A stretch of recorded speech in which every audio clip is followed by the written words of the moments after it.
श्रीमन्नारायण नारायण हरि हरि ओम। श्रीमन्नारायण नारायण हरि हरि ओम। तब रावण क्रोध में भर करके और ललकार करके कहने लगा, ऐ मेरे समस्त राक्षसों के दल के लोग, सुनो, देवता का समूह अपना महान शत्रु है। इनके बल को बढ़ाने वाला ब्राह्मणों का भोजन, यज्ञ, हवन और जो श्राद्ध करते हैं, यही देवताओं का बल बढ़ता है। तब बोला कि देखो, ये जितने हैं, यज्ञ होता है, ब्राह्मणों को भोजन कराते हैं, श्राद्ध होता है, इसी से देवताओं का बल बढ़ता है। जाओ, धरती पर जहाँ जहाँ ये सब हो रहा है उसमें विघ्न डालो।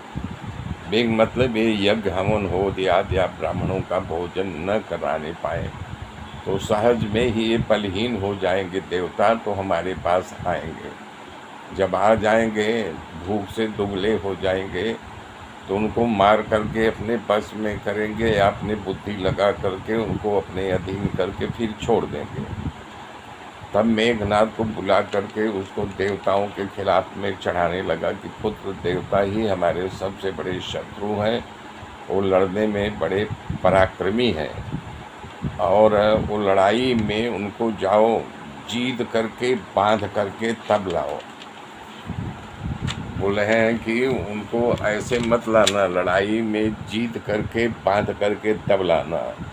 अरे तीन ही जीति रन आने सुबाधी, अवठि सुत पितु अनुशासन काधी, यही विधि आज्ञा दीनी, आपन चले गदा कर लीनी। रावण ने कहा कि युद्ध में जीत करके उसको बांध करके लाना। वो उठ करके पिता की आज्ञा को नमन करके चला गया। फिर रावण सबको आज्ञा देकर के खुद गदा लेकर के निकल पड़ा। रावण के चरसे से धरती डगमग होने लगी। उसके गर्जना से देवताओं की पत्नियों के गर्भ गिरने लगे और क्रोध के साथ साथ आता देखकर देवता लोग भाग करके मेरू पर्वत के कंदराओं में छुप गए। जब रावण वहाँ स्वर्ग पहुँचा तो सब सूना था और गर्जना करके देवताओं को ललकार करके गाली देने लगा। गर्जना करता और ललकार करके देवताओं को कि बाहर निकल, इस प्रकार से देवताओं को अपमानित करने लगा।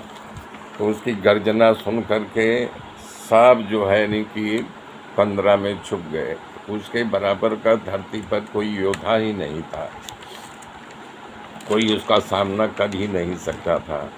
कह रहे हैं सूर्य, चंद्रमा, वायु, वरुण, कुबेर, अग्नि, काल और यज्ञ, किन्नर, सिद्ध, मनुष्य, देवता, नाग सबके पीछे हठपूर्वक पड़ गया कि आओ मुझसे युद्ध करो। कोई भी ब्रह्मा की जितनी भी सृष्टि है धरती पर, कोई भी देहधारी उसका सामना नहीं कर सका। सब मारे भय के रावण की आज्ञा का पालन करने लगे और नित्य आकर के रावण का दरबार भरने लगे, झुक करके प्रणाम करने लगे। अपने भुजाओं के जोर से सारे विश्व को अपने जो है अधीन कर लिया था।